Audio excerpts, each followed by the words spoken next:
Hey guys, I wanted to share some Ivern gameplay and I thought, why not try to show you some of the things I do as Ivern to help you be a fellow Ivern player. So I cut a video into like 6 minutes or so of some tips and tricks on Ivern and I hope you enjoy. Using your W for vision. This is something you can only do if you don't invade and you actually get to start with the W. Now, you don't have to ward your red buff. If you just hide it from the enemy, you put a bush right there and you can walk towards your blue buff. Now the bush will cover your red buff for 30 seconds while you're doing the other half of your jungle, and your passive on level 1 needs 40 seconds to charge up. Now you can do this side of the jungle, you can check if there's anyone coming to your jungle entrances, and as you go back you use your W again and check if anyone's at your red buff. And you're good to go. Applying your slow. Now this might seem easy at first, but you want to make sure you choose the right teammate to apply your slow on the enemy. Some teammates don't know the range of your slow, some teammates don't even know that you have a slow, so you want to place your slow on a teammate that has some kind of jump or has lots of movement speed, so they'll get to apply the slow on time. Most of the time it's actually better to shield yourself and apply it yourself. Here I'm shielding Talon most of the time because that guy can jump like a fucking bunny. And we kill everybody. Mobility boots. Now, many people like to choose the cooldown reduction boots on Ivern. They seem okay at first, but there are many easy ways to get 45% cooldown reduction without even building the cooldown reduction boots.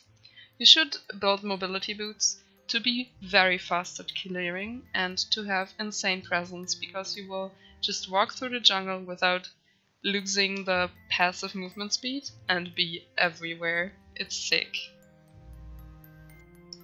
I'm calling this section Don't Be Afraid because it's always good to show that you're a damn boss on what you're playing.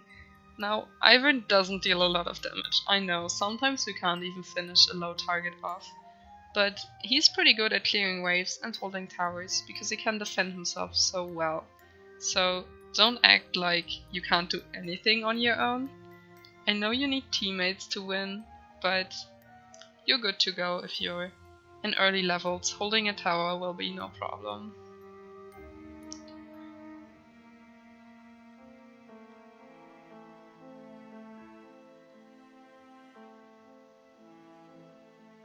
As long as you have Daisy, teamfights are quite easy to dominate. You'll focus on 3 things in the teamfights. The first thing is Daisy, keeping her alive and seeing who she's gonna knock up. The second thing you want to focus on is your ADC. You have to make plays with your ADC, especially when he's fed, because you're just so great at peeling. The third thing you have to focus on is your own HP. If they stop focusing Daisy, they'll go for you, but don't be afraid.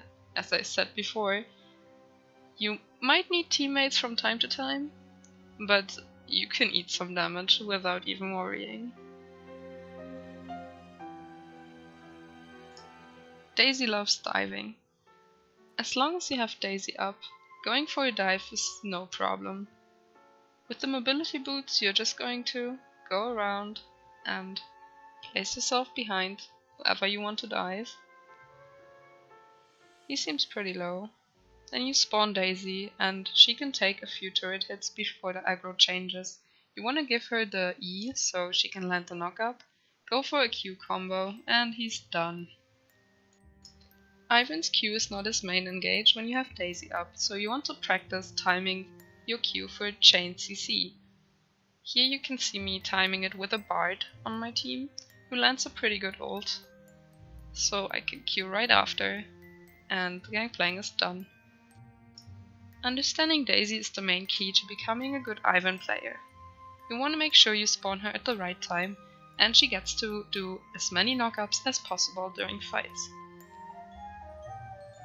Daisy's faster than you might expect, so placing the slow on her when you're chasing someone is pretty good.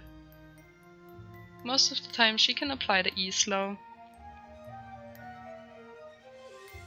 Now you can control Daisy while you're backing, which is kinda fun for checking bushes and keeping enemies that you don't want near you quite far away from you.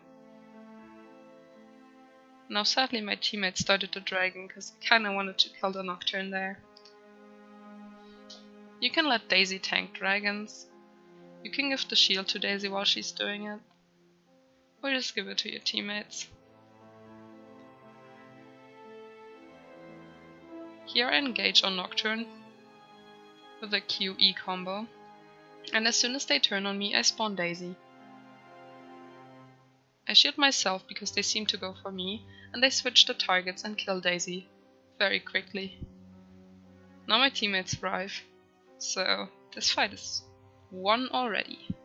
You can also put a E on jumping targets such as Talon, or a Nocturne while he's ulting.